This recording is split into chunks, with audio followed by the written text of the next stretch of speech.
Hi friends, good morning. ఈరోజు మా ఇంట్లో టిఫిన్ వచ్చేసి చపాతీ, మడత చపాతీలు. తీసుకో.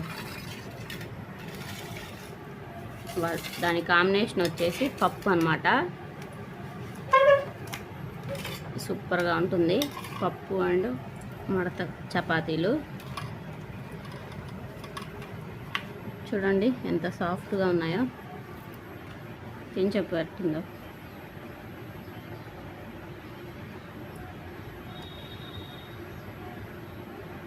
మడత చపాతి తీసుకొని ఇలా పప్పులో వడ్డుకొని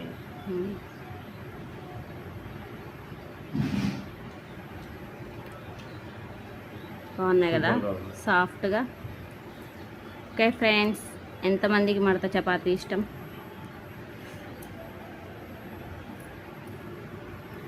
ఈరోజు మా ఇంట్లో